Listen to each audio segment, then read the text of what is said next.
my name is Matthew Jessner, White Tiger Qigong instructor. We're here today to discuss Qigong versus Kung Fu, which there is no versus. It's Qigong within Kung Fu and Kung Fu within Qigong. We have a practice which is the crafting of our energies and of our life forces, and another one which is also the crafting and the perfection of our usage of life forces. One of them can be viewed in a very naive sense as being very yin and much more serene, and the other in a caricature as being very hard and somehow combative. They are martial arts. Qigong is a martial arts. There are many applications of Qigong that translate into Kung Fu, and many of the possible extensions of this craft in Kung Fu which mirror back to Qigong. So no, they're not the same. It's almost like cousins in the same family, but they are very much in the same family from a philosophical standpoint and also within the practice. So I would like to get very pragmatic rather than long and verbose about a long discourse, because there are many very competent practitioners who can expound upon that with a great more detail than myself. I would like to get up, get on the floor, and we'll explore some of the similarities and some of the interface between Qigong and Kung Fu. See you in a moment. Okay, so speaking with Qigong, one of the principal things that we're working on every single time is the breathing. And it's not about just bringing oxygen into the muscles for effort.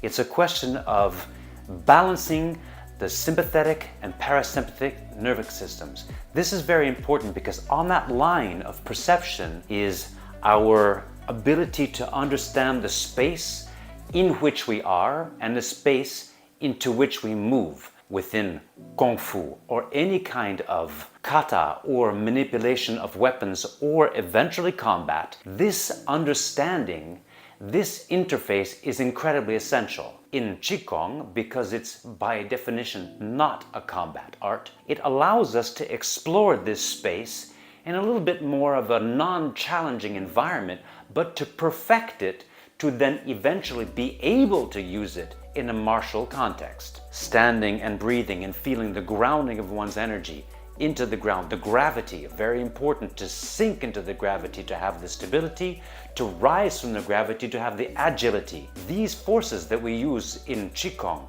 even standing in Zhongshuan, you will see many practitioners of Qigong and many practitioners of Kung Fu spending hours understanding the flow of the energies, of the gravity of the earth and the pull of the heavens.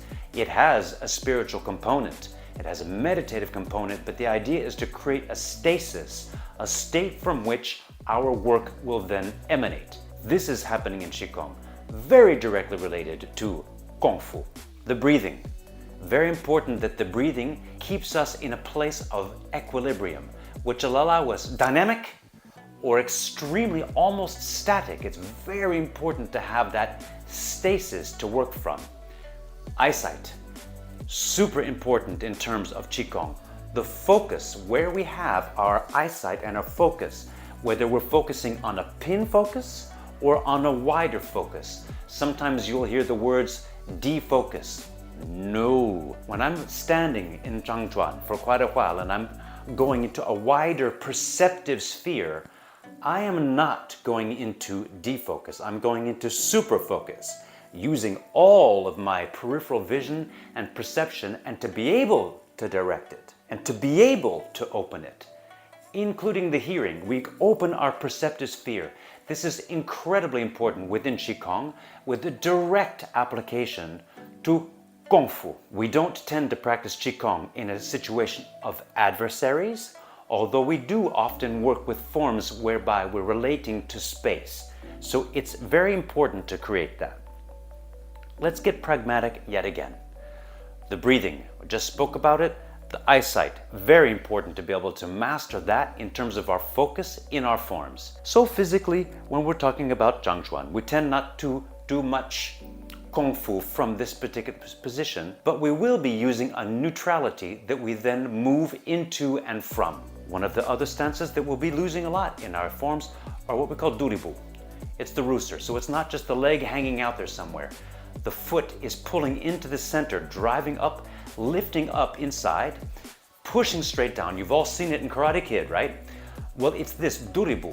So when we're working on duribu in all of the forms that we're using in Qigong, this duribu has a very evident application to Kung Fu. The stance that we often see is the bow stance. We would have this is called Kungfu. Now Kungfu is a very forward impetus. Even in a static, seemingly static environment, the impetus of the Kungfu is forward. It is a train moving forward. It is not a stance. If I were to face you, it's here and it's moving forward. What we use in terms of the dai mai, the girdle vessel, allows us to use then the pelvis and the feet as the impetus for the movement. So it's not a question of force in the muscles. It's a question of the force that we've cultivated. So the Kungfu is a very clearly driving force. We use it all the time in Qigong. It's also very, very similar to see it within the extension of the Kung Fu. Then we can talk about the master stance, Mabu. Mabu, the horse stance. The horse stance is a gathering of energy into the central channel and an opening of energy down into the back channels. Incredibly significant, the stability, but it is certainly not a squat. If it's an engaged stance, it has more movement possibilities than almost any other stance. And it also creates the strength in the body along the outside of the legs for all of the stances and the kicks. This stability comes from using the outside of our legs and the gathering, Mabu. Absolute mother of all stances, Mabu. So in Qigong, when we're practicing Qigong, to pretend that it's somehow separate from Kung Fu is of course almost silly. We can talk about, say for instance, the cat stance or shubu, which is an empty stance. If I had an adversary or I were sparring and I pulled back, I'm pulling back away, so I'm actually displacing my body away from one physical space. I'm displacing all of my weight centers to somewhere else, which is obviously an evasive, but my weight is here and it allows me to go somewhere else. It allows me to do many other things. So this stance that we use very often in Qigong has a direct martial application for a specific reason. The same thing can be said also of Pubu. Pubu is the drop stance or taming the tiger stance, and it's the one that everyone's talking about, hip opening and all the rest. And yes, there is a fair amount of hip opening in this stance. But what you'll notice here is that I can move from here. It's not a stretch. If my adversary were here, I have a direct level change. Very quickly, this foot doesn't move. I have a level change, but I come back. And I haven't moved away from this space and having to then go back in. I'm here, I'm using my force and coming back. So the Pubu is a very direct translation from Qigong into Kung Fu. Say for instance in the White Tiger, 5 elements. We have the snake. We'll have coming from Zhangchuan, opening and then turning into Shubu and then going directly into Kung Fu. So it's nice and pretty. But if I look at it on another thing, I would be doing an outside mid-guard, stepping in to Kung Fu into a strike. It would look this way if I were facing you.